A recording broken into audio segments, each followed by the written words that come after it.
from the year before. Let that sink in for a moment. A 20% raise, while families in Altadena are still sifting through the ash. Now, Edison will tell you they cut executive bonuses by 40%. Sounds like accountability, right?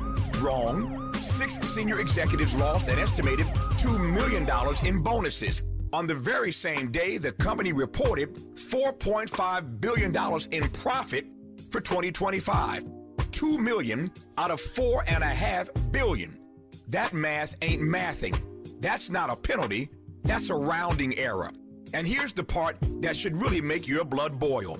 Over $1.6 billion in damages from a previous fire that SCE equipment started is now being covered not by the company, but by SCE customers just like you and me through rate hikes. The victims of utility failures are being asked to pay for the utility's failures. Sickening, shameful, disgraceful, reprehensible. You choose your own word. The people lost everything. The CEO got a raise. The company posted record profits, and your electricity bill is going up. As you well know, KBLA Talk 1580 has been out front and unapologetic about demanding accountability for SoCal Edison.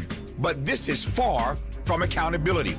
This is the system working exactly as it was designed, just not for you. With the KBLA Talk 1580 editorial, I'm Tavis Smiley. As always, we welcome your feedback.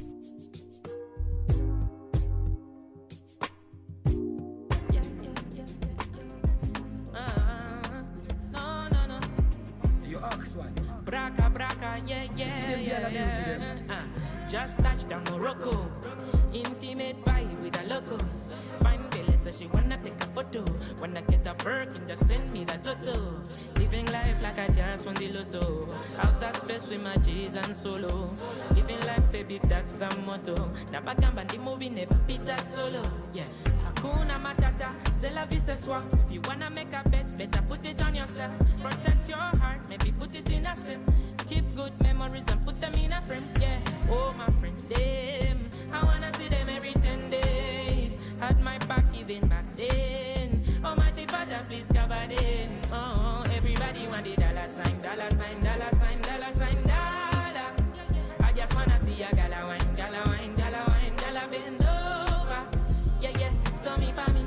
Sorry, baby, we were not meant to be. You just found me funny, and I love it when I gala wine, gala wine, gala wine. Happy Women's History Month, one and all. I will see you guys at Doolin's on Friday. I hope you're coming. Join me. Stop by for 5 minutes or breakfast or an hour or 2 or 3. We will be kicking off a day of takeover. The women taking over KBLA. We'll have our 3-hour session to start the day at Doolin's. Breakfast is $15.80. And we've got some great guests who will be joining us. I will be there, of course, the whole time, and we will be celebrating Women's History Month with the 2nd annual State of Black Women in LA, hosted by me. A dozen or more movers and shakers will be on the mic over the course of the 3 hours. Then we have an all-day takeover here at KBLA, Dr. Sunshine, Attorney Dion Raymond, Dr. Melina Abdullah, Attorney Angela Reddick Wright. You know, all of our great KBLA hosts will be holding down an hour all day long, and they have great guests as well. And we have some special guest hosts, Santita Jackson, the daughter of Jesse Jackson, and of course, comedian and thought leader Amanda Seales. So what a day. Friday is going to be special. Hope you'll really celebrate with us, and I hope to see you at Doolin's. He's cooking up something special, and we're going to have some fellowship, some sisterhood, and a live think tank in motion. It's going to be a great day.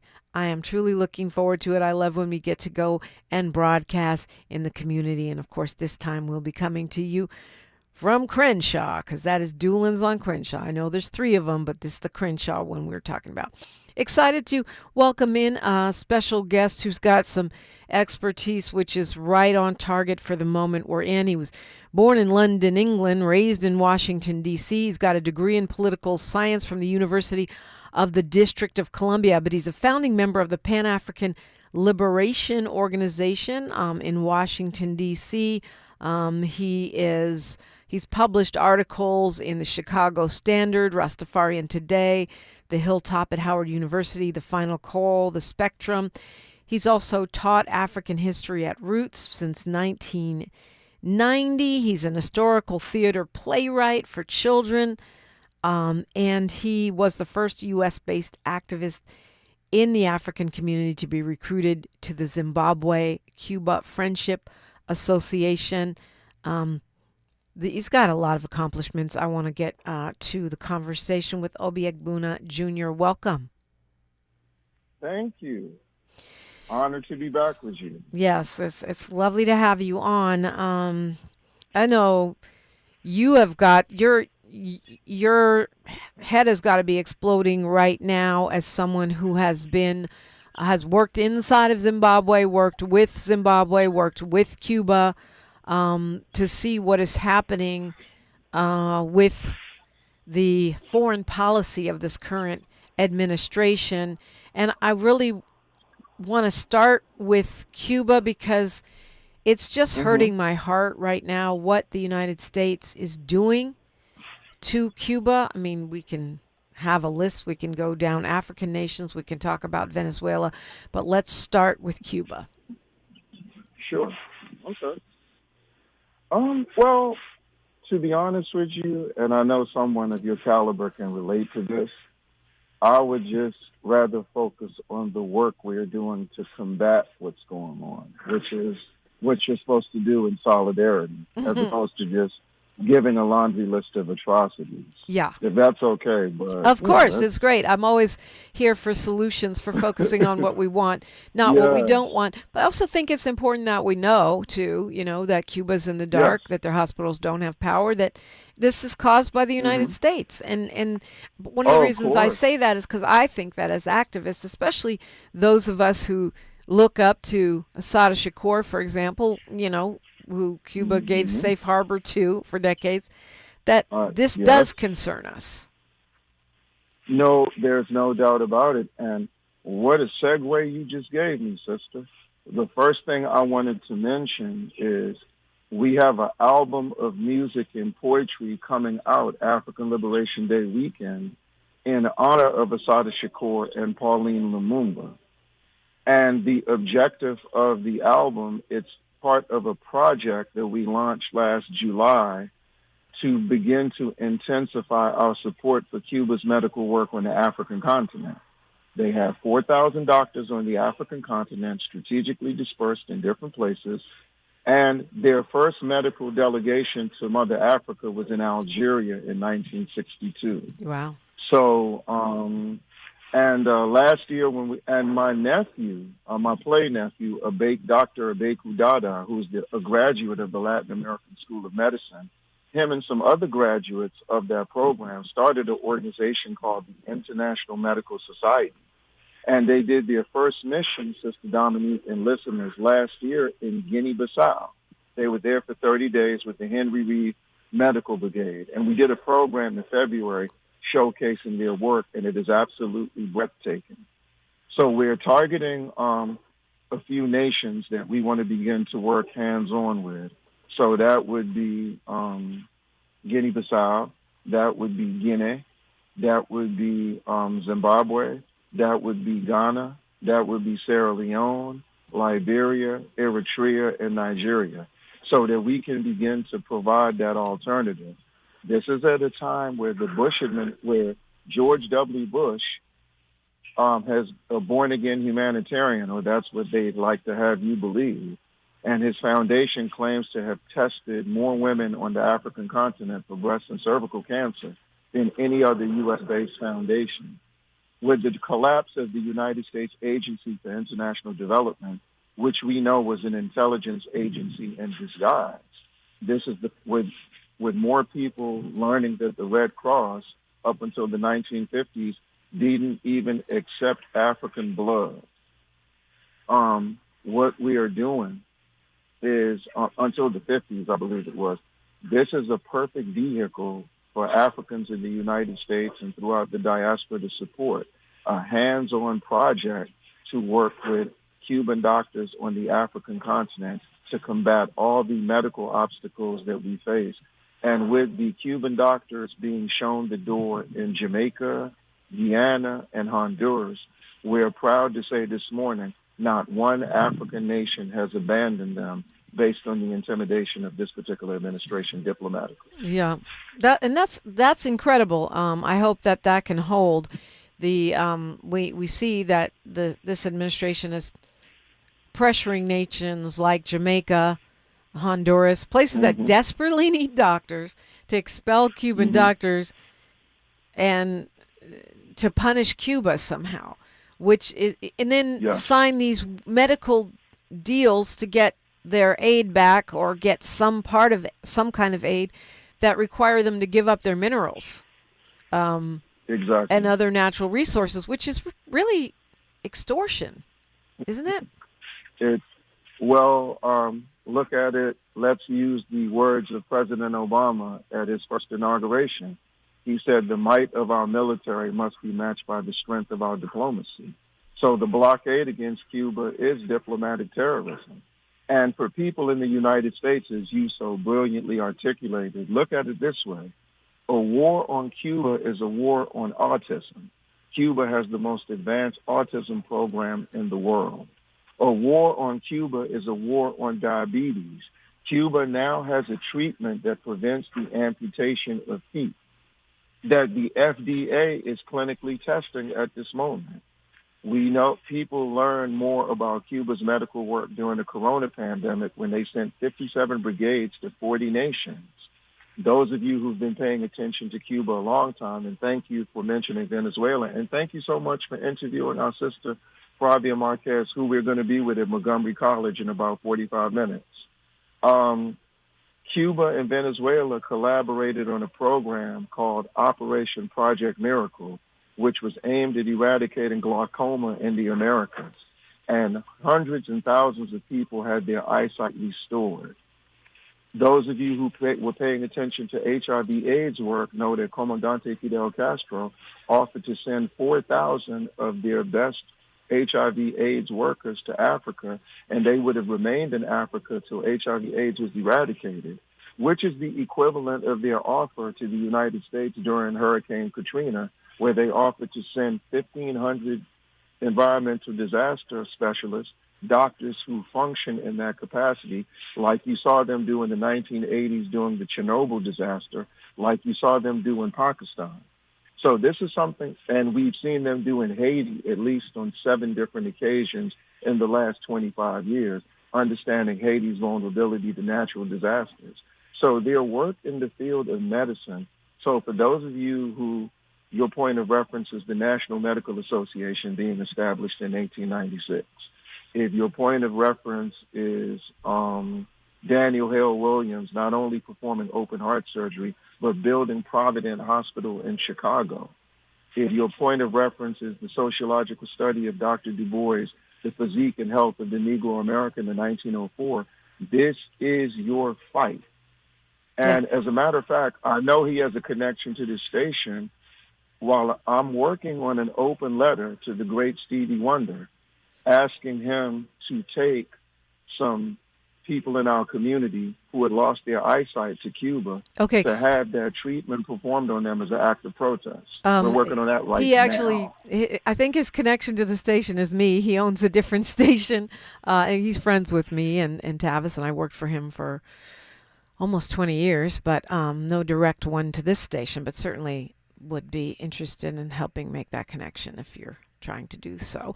800-920-1580. We got a lot to talk about, and happy to have Obi Egbuna Jr. here to do so with us. KBLA Talk 1580.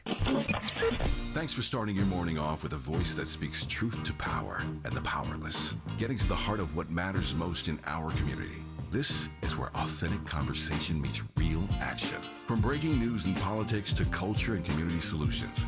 This is where you hear perspectives you won't hear anywhere else. This is where we come together, get informed, and make change happen. You're inside First Things First with Dominique DePrima on KBLA Talk 1580. Good morning, sunshine. You make my day. All the women who independent, throw your hands up at me. This March, we're turning up the volume on the women who changed everything. KBLA Talk 1580 is proud to celebrate Women's History Month, honoring the trailblazers, truth tellers, and game changers who shaped our world, our culture, and our community. From the freedom fighters to the firsts, from the boardroom to the front lines, from the unsung to the unforgettable. All month long, we're celebrating the stories, the voices, and the conversations that remind us that women, Black women, have always led the way. Don't miss a moment.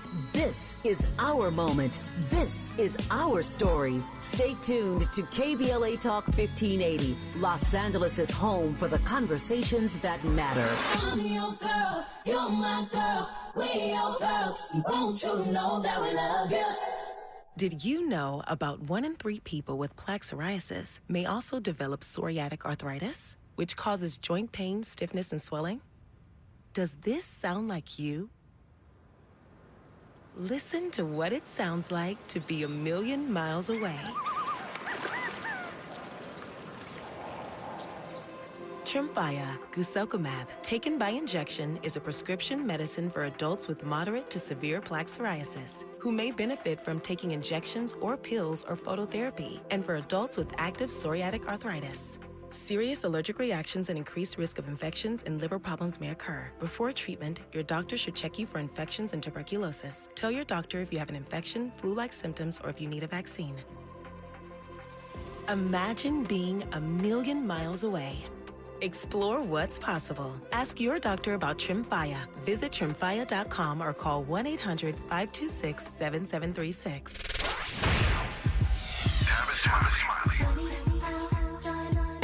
They say time flies when you're having fun. The founding members cohort is now officially over. Hard to believe. It's been a joy sharing what I've discovered after nearly 40 years of conversations with presidents, cultural icons, and game changers in every field of human endeavor. If you missed the first cohort, the good news is that we're already planning the next one. Now, the seats will be limited, and those on our waiting list will receive exclusive early access and special discounts not available to the general public. So, if you are ready to transform the way you connect, lead, and build trust, do not hesitate. Go to TavishTalks.com and join the waiting list today. That's TavishTalks.com. The next cohort is coming. Make sure you are in the room. I'm Tavish Smiley, and I hope to see you there.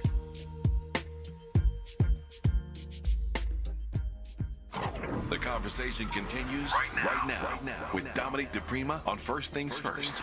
It does, and we're talking with activist and playwright and scholar of Black history, Obi Egbuna Jr. He's also worked extensively with Cuba and Zimbabwe.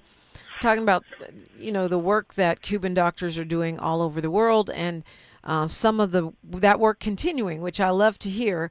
To your point, focusing on what we want, not what we don't want, focusing on the solutions, not just the obstacles.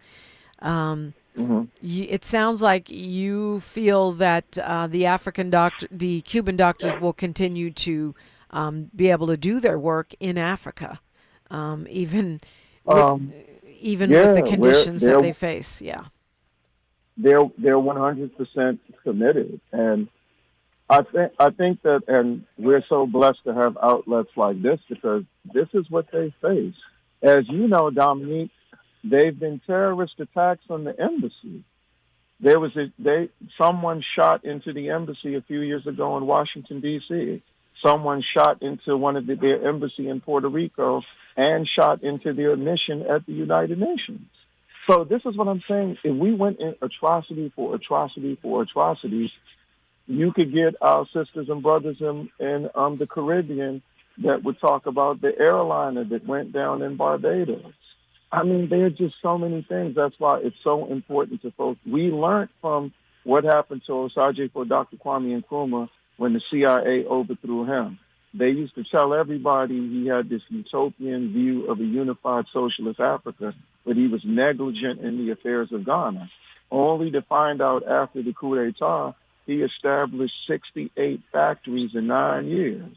So in the same way, the other day when the deputy foreign minister he was either on Face the Nation or Meet the Press, when they were talking about human rights violations, he said if education and healthcare are social indicators, how are we human rights violators? But we're in compliance with more than most of the developed countries, and we have the best record of quote-unquote underdeveloped countries. So this is an attempt to divert attention away from the blockade, but the most dangerous aspect of this is to discourage people who want to do work in Cuba. You have a professor right now in your neck of the woods at UCLA, Dr. Justin Donovan, who with his students have, through scuba diving, have feel that they've discovered the Black Star Line ship of the Honorable Marcus Mosiah Garvey, whose Black Star Line ship in Cuba was named after Antonio Maceo. And for your listeners who don't know, they were 40 branches of the Universal Negro Improvement Association, African Communities League in Cuba. So that's what they have, a conference coming up in October for the peoples of African descent, which was a follow-up to their conference in December of 2024. So for those of us who have special projects around Cuba, in Cuba, with Cuba, we're going to maintain our work. So that is a more sophisticated, advanced, evolved expression of solidarity. We don't want to fall into this bag of expressing our displeasure with what we don't Understood. But some of the things that you're pointing out are things that go way back, and I think it is important to understand that. But I don't know that we've ever had a Secretary of State who is as rabidly anti-Cuban as the one we have, who is a Cuban American. That's an excellent point. And I don't know that we've ever had a president who outright said he was going to take Cuba. The first 7 presidents of the United States said they were going to take Cuba. They were going to annex Cuba. There's a book called Uncle Sam's Unaccomplished Dream. Well, perhaps I should have said in my lifetime. Right. I mean, in your lifetime. Certainly, we know that they tried, but they never said it on national television. We are going to take Cuba. He said, I'm going to do whatever I want with Cuba. Exactly. But at the same time, though, but Rubio, I'm glad you pointed him out. Marco Rubio's antagonism in his capacity as a Secretary of State is no different than the activity of the former Foreign Relations Chair of the Foreign Relations Committee, Menendez, who was the one who started the initiative to intercept Cuban, who came forward and said he was going to initiate a program to intercept Cuban doctors from their posts throughout the world. And that was their way of countering the 57 brigades that were sent throughout the world during the corona pandemic. So you're talking about Congressman Robert Menendez, who is a Democrat. Yes, Bob Menendez. No, a Democrat, and he was the foreign relations chairman under the Biden administration, and he was the one that was threatening over and over to extradite Assata Shakur. And of course, we know that it was President Obama that took the bounty on her head from $1 million to $2 million. So President Trump feels so comfortable because he's following suit. I mean, I've change plan for Cuba that has gone on and on and on. But in the current day, you're correct. I've consistently said that I don't think that Biden had terrible foreign policy. I mean, I think that was clear. The argument for Biden was based on, food stamps and all the things we're seeing unfold domestically. Biden had terrible foreign policy. You want to talk about Obama? Oh, yeah, okay, he increased the bounty on her head, but he also loosened the ability to travel there and gave tiny relief to that blockade. And for people that are not familiar, they say, oh, this is a talking point Tuesday. That's what we call it. And I understand. And so that's a talking point that we often hear right now. Oh, well, Cuba is struggling, or they have a power grid problem because of their governance. No, we've been blockading them for 60 years. I think I'm not trying to, be negative, but I think a lot of people don't know. And so when they hear a talking point like, oh, well, Cuba's governance is what's causing the shortages and the outages, they'll buy that. And so I do think we have to put things in historical context, even while I take your point, and I think it's a really powerful one, that we have to focus on what's being done. And I'm so excited that you have this information to share, because it is very important to stay encouraged and to track, as I say, celebrate our victories. We're talking with Obi Egbuna Jr., and we will continue the conversation after news, traffic, and sports on KBLA Talk 1580. KBLA Talk 1580 is an intervention. When we come forward, includes you. KBLA Talk 1580, turning pain into power. I'm Bree Wood with BIN News Now. ICE agents are showing up at airports today to support unpaid TSA staff during the shutdown. Black Florida Republican Byron Donalds says Democrats are playing politics by holding up Homeland Security funding. These guys, they got families like anybody else. They're Americans like anybody else. It's terrible what's happened to them. He will meet with FAU College Republicans today in Boca Raton. A California jury has awarded Donna Motzinger $19 million after she testified Bill Cosby drugged and raped her in 1972. Cosby's team denied wrongdoing, but after 3 days of deliberation, jurors sided with Motzinger and say more punitive damages are still to come. And the Gracie Awards are out, honoring Oprah Winfrey for her podcast, Rhea Seehorn for her Apple TV role, and Abby Phillip for CNN's Newsnight. Other winners include Monica Lewinsky and Tina Knowles. The gala is May 19th in LA. Get BIN News Now on demand 24/7 on the iHeartRadio app. For nearly 50 years, OPL Law has changed lives, restored futures, and delivered justice. When your world turns upside down after an accident, reputation and success matter. We're real people who fight for real people. OPLLaw.com. This is the KBLA Sports Minute with Ray Richardson. The Lakers' winning streak ended at 9 Monday night at Detroit. The Pistons beat the Lakers 113-110. Somebody named Dennis Jenkins scored 6 of his 30 points in the final 34 seconds to help the Pistons secure the win. The Clippers are back at 500 after pounding Milwaukee 129-96. Kawhi Leonard had 28 points and 3 steals. The UCLA women's basketball team advanced to the Sweet 16 of the NCAA tournament for the 4th straight year. UCLA beat Oklahoma State 87-68. Lauren Betts dropped a career-high 35 points. The Bruins, 33-1, faced Minnesota Friday night in the Sacramento Regional. The season is over for the USC women's team. They lost by 40 in their second-round matchup at South Carolina. USC finishes at 18-14. You have to wonder how different things might have been this season for the Trojans with All-American Juju Watkins. No debates, no speculation, just the info you need. That's your KBLA Sports Minute. I'm Ray Richardson on KBLA Talk 1580.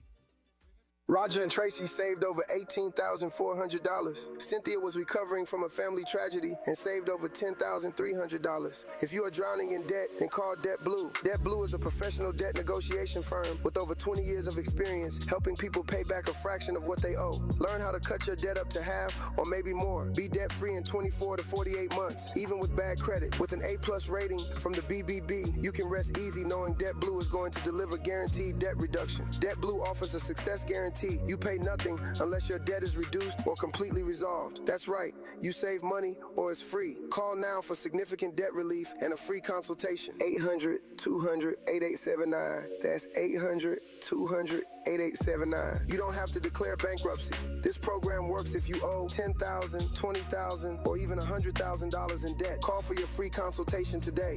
800-200-8879. That's 800-200-8879.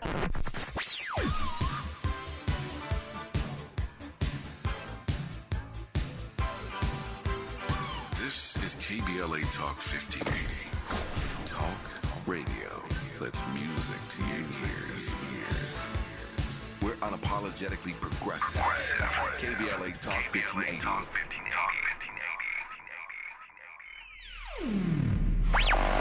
All I need is one mic. With a KBLA Talk 1580 editorial, I'm Tavis Smiley. So, who's really paying the price? Scores of people dead and counting. Over 9,000 homes burned to the ground. Entire neighborhoods in Altadena gone. The Altadena Eaton Canyon fire is one of the deadliest fires in California history. And Edison's own CEO told investors the company has not identified any other possible source of ignition. In other words, they started it. So, what does the man at the top walk away with? Pedro Pizarro took home $16.6 million in cash, stock, and other compensation last year, a 20% raise from the year before. Let that sink in for a moment. A 20% raise, while families in Altadena are still sifting through the ash. Now, Edison will tell you they cut executive bonuses by 40%. Sounds like accountability, right? Wrong. 6 senior executives lost an estimated $2 million in bonuses. On the very same day, the company reported $4.5 billion in profit for 2025. $2 million out of $4.5 billion. That math ain't mathing. That's not a penalty. That's a rounding error. And here's the part that should really make your blood boil. Over $1.6 billion in damages from a previous fire that SCE equipment started is now being covered not by the company, but by SCE customers just like you and me through rate hikes. The victims of utility failures are being asked to pay for the utilities' failures. Sickening, shameful, disgraceful, reprehensible. You choose your own word. The people lost everything. The CEO got a raise. The company posted record profits, and your electricity bill is going up. As you well know, KBLA Talk 1580 has been out front and unapologetic about demanding accountability for SoCal Edison. But this is far from accountability. This is the system working exactly as it was designed, just not for you. With the KBLA Talk 1580 editorial, I'm Tavis Smiley. As always, we welcome your feedback.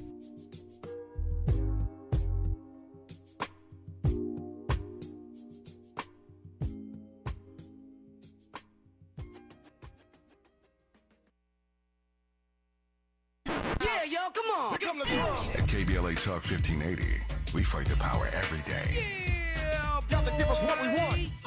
Gotta give us what we need. Hey. I listen to KBLA and I love the commercials. I know what the commercials mean.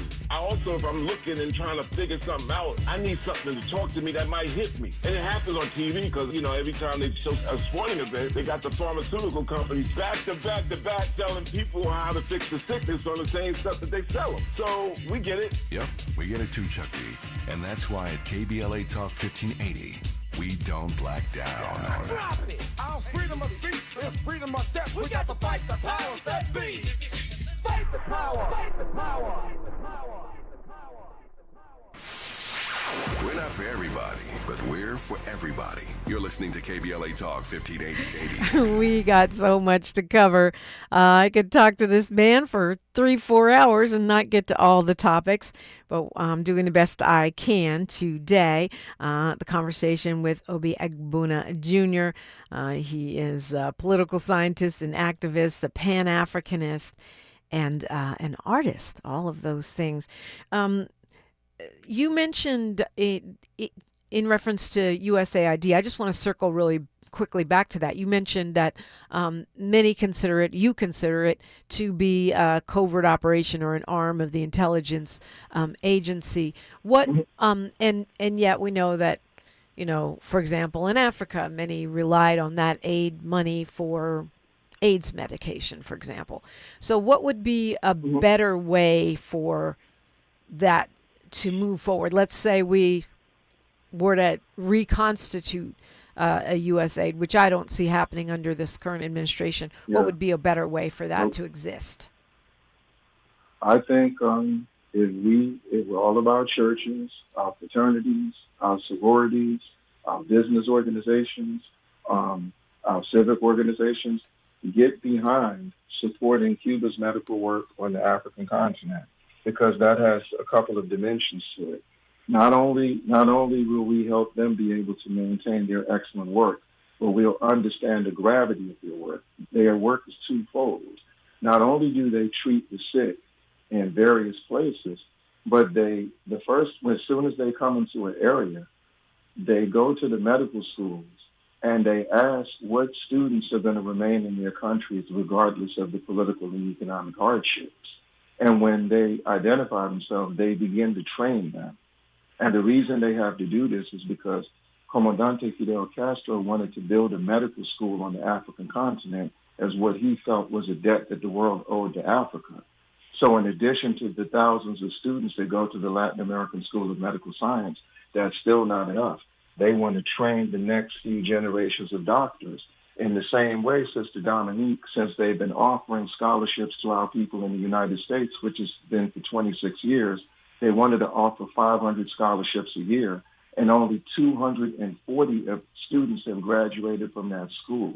So through publicity, through outreach, through dealing with information, we'll rectify that. That is why last year we established the Shirley Graham Du Bois William Worthy Media and Friendship Collective, where we could work in partnership with the NNPA, the NABJ, Pacifica Radio, Radio One, and other outlets in our community, so we can combat the propaganda that is aimed at discrediting. I mean, we can do a whole show about what some of those outlets are putting forth, and you know, I've worked for a couple of them, but that's another show for another day.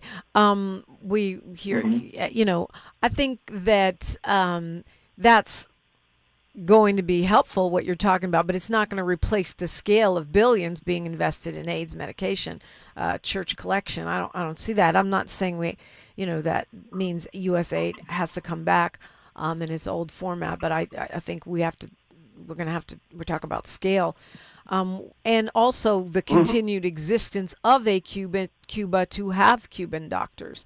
I haven't heard much about Nicolas Maduro since they snatched him from Venezuela. Whether you like him or you don't like him, he was the president there, and now he's in prison here, presumably. And they've been making pretty clear Cuba's next. I guess the question is, what's the right way to engage that really, with that imminent threat? Intensify our efforts to defend Cuba in whatever way we can.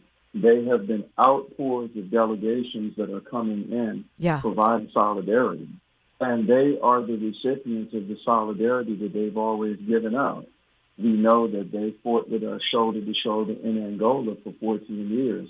As you mentioned at the beginning of the show, I'm the external relations officer to the Zimbabwe-Cuba Friendship Association.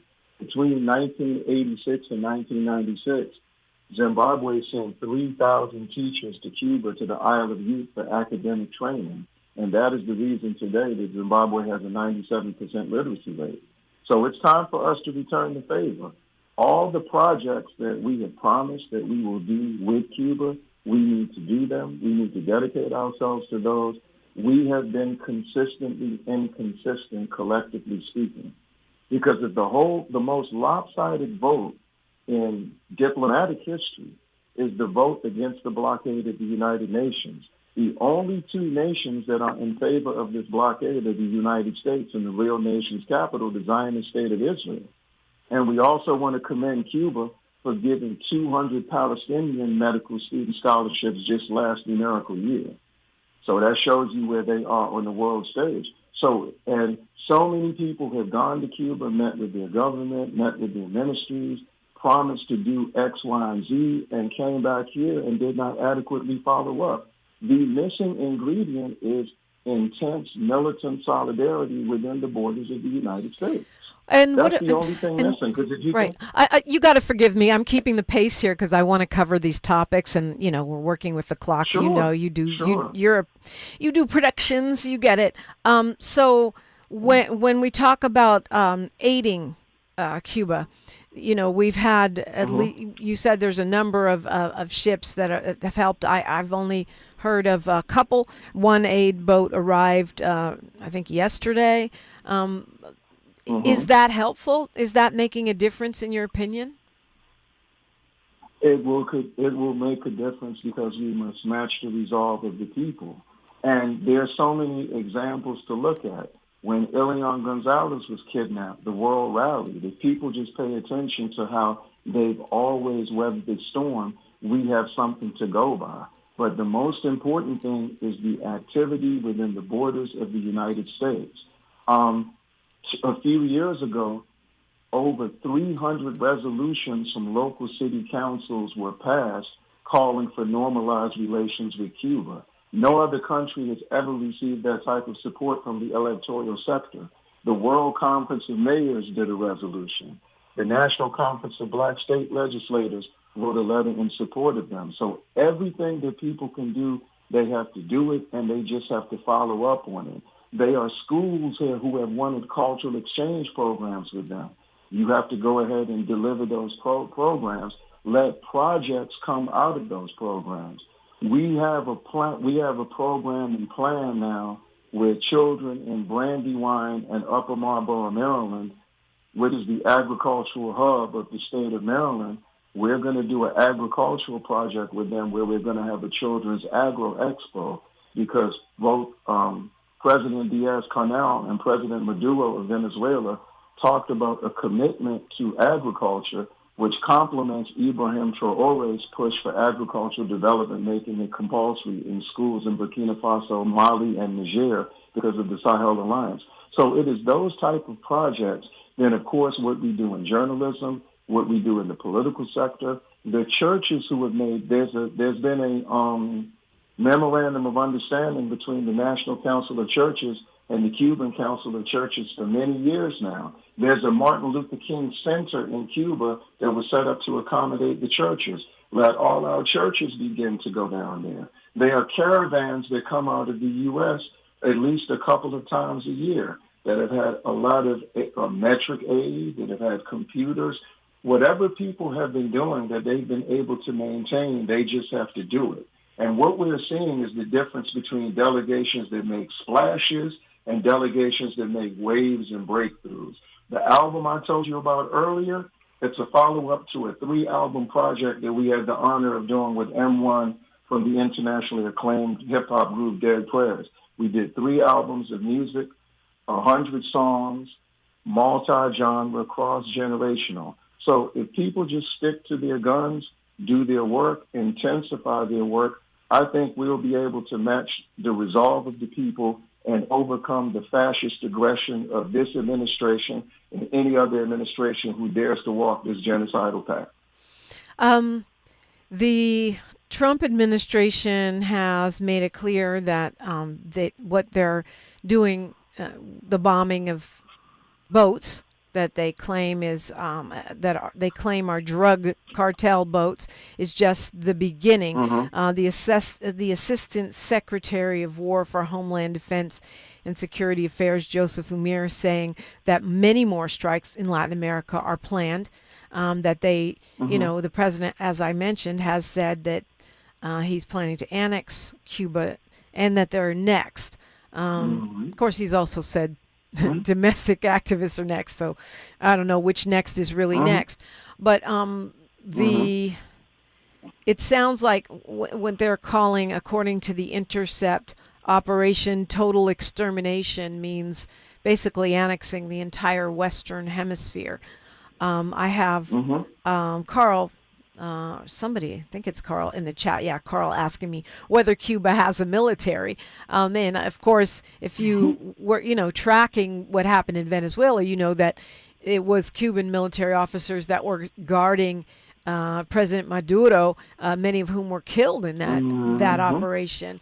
So yes, they have obviously they have a military, and obviously they're well trusted and valued, or they wouldn't be there in Venezuela doing that work. However, against the U.S. military, and clearly they've held out for 60 years, but what this administration is currently doing is just bombing the crap out of everybody. How does a Cuban military or a Cuban people, withstand that, and so that the kind of long-term plans that you're talking about can manifest? Well, I think I'll tell you something that Kwame Ture used to teach us when he was training us. He said that technology never wins the outcome of a war, the will of the people do. And you definitely saw that in Vietnam. You definitely saw that in North Korea. So, I mean, we don't want to be meteorologists. They, as the deputy foreign minister told Meet the Press the other day, they're prepared for all options because they have lived under the gun ever since they've had the revolution. They've had to sleep with one eye open. They have a military base in Guantanamo Bay that they face every single day. Comandante Fidel Castro survived 635 assassinations, Sister Dominique. That means 635 times he was supposed to end up like Malcolm, Medgar Evers, Dr. King, Patrice Lumumba, Steve Biko, Maurice Bishop. They are as prepared. As far as what you said about Venezuela, the fact that Venezuela's revolution has lasted over 30 years. Remember what Kennedy said when he first imposed the blockade in Cuba in '62. We cannot stop them from maintaining their revolutionary socialist direction, but we won't let anyone else embark on this path. And we saw how they responded to Allende in Chile, Maurice Bishop in Grenada. And the reason that crack cocaine was introduced to our community, many people forget, was to overtopple the Sandinista revolution in Nicaragua at a time when Nicaragua had the largest population in Central Africa. Thank you for bringing up the drugs. A few years ago, we had the youngest person to ever be incarcerated in U.S. history as a drug kingpin.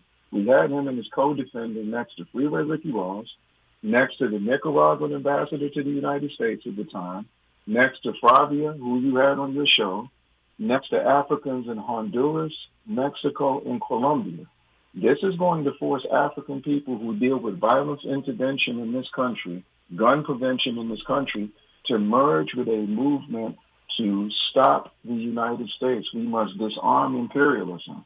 If this was the 50s, we'd be fighting against nuclear war with Dr. W.E.B. Du Bois.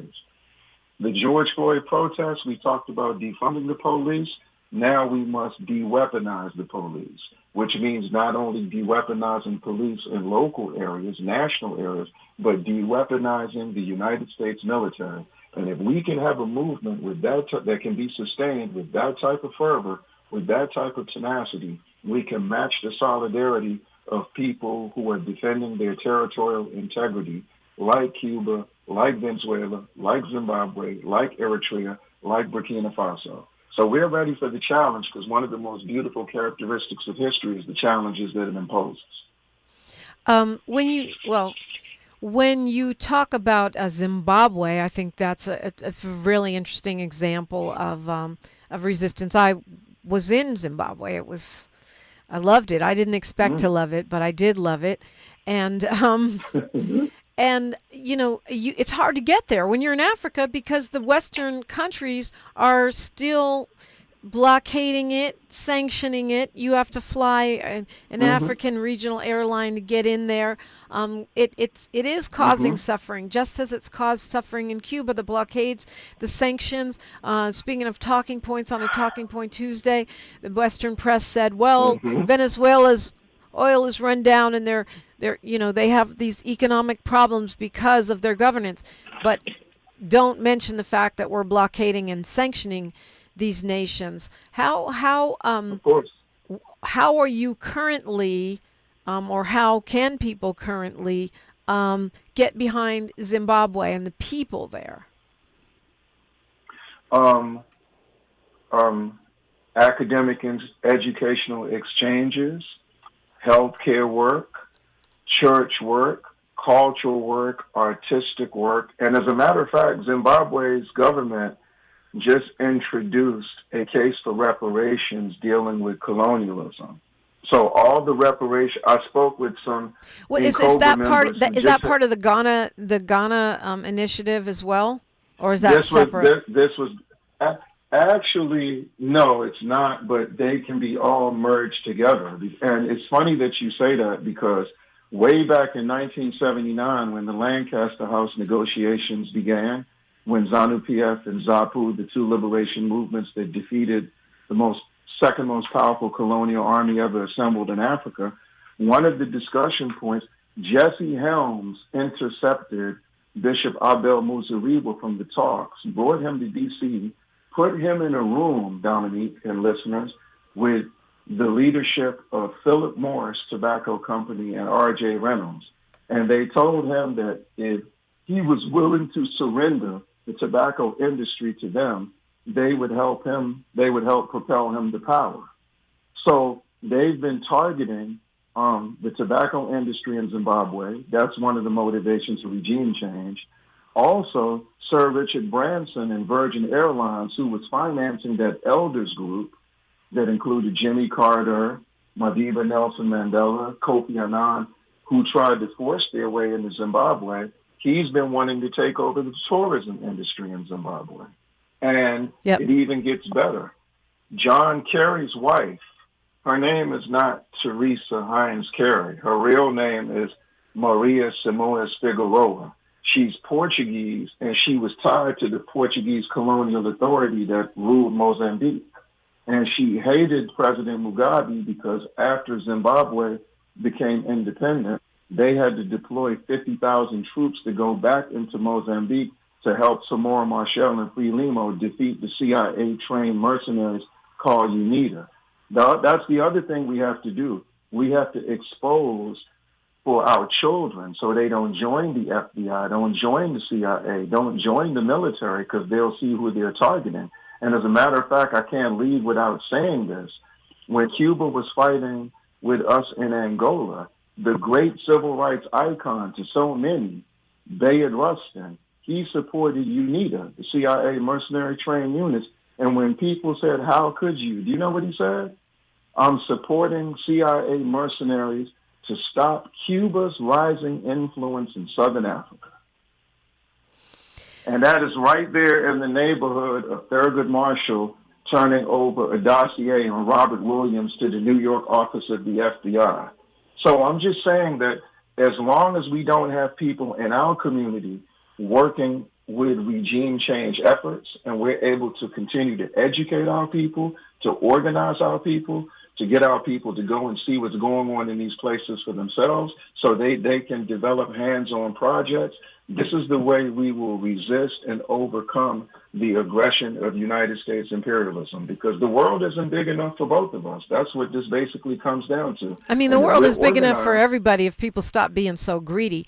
When I was in Zimbabwe, I saw that it wasn't just the U.S. I mean, the Germans were in there really monopolizing the tourism business to where the dollars from that tourism all stayed in Germany. They're selling tours, and all of the money is taxed in Germany, and the resorts are owned by Germans. And so, in fact, $0 or very few dollars come into the Zimbabwean economy. That kind of choking out of economies is something that's This is why they introduced an indigenization campaign under President Mugabe. They're saying if foreign businesses came into the country, they'd have to relinquish 51% of their control. And the European Union and U.S. countered by saying this is nationalization in disguise. And he said, we speak English as well as you. Indigenization means exactly what it means. So they've done everything they can.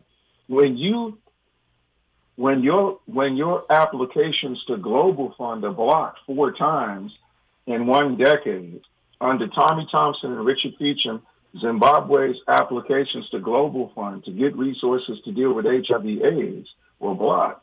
And they countered by having a national AIDS levy, and they had the most significant declines in Southern Africa. And for people who know the Southern Africa landscape, you realize how important that is. You can even go back 6 years ago when Zimbabwe, Malawi, and Mozambique were hit with a cyclone Idai. For people who don't know what a cyclone is, that's when you can drown to death in mud. And what ended up happening is the United States said, help Mozambique all you can, help Malawi, but be cautious how you work with Zimbabwe. The State Department used to have a travel alert that for U.S. citizens, non-essential travel to Zimbabwe should be deferred due to political violence. Yeah, then when I saw 60,000 Jehovah's Witnesses there, they told me that it's the most peaceful place they've ever been in Africa. Obi Egbuna Jr., we just have 30 seconds here. Do you want to share how folks can follow your work? Sure. Instagram at Obi Egbuna. X, formerly known as Twitter, which I don't check that much, at JREgbuna. And social media relics like myself, email is obiEgbuna15@gmail.com. And we're actually having an emergency meeting with organizations in our community tomorrow. We'll send you the link. Hopefully, Sister Dom, you can join. And thank you for your support of the Shirley Graham Du Bois William Worthy Media Collective. Information is the first line of defense. We will fight. We will win. Long live Cuba. Long live Zimbabwe. Long live Burkina Faso, Eritrea, Venezuela. Long live the fighting African spirit that your father, that captured your father, that you share as well. Let's keep fighting. Let's keep organizing. Obi Egbuna Jr., thank you so much for joining us today. Thank you. All right. So excited. The iconic charitable enterprise, the R&B icon, the incredible songwriter, singer, Grammy winner Faith Evans joins me in studio with Minister Hanan. That's next on KBLA Talk 1580. KBLA 1580 Santa Monica. I'm Bree Wood.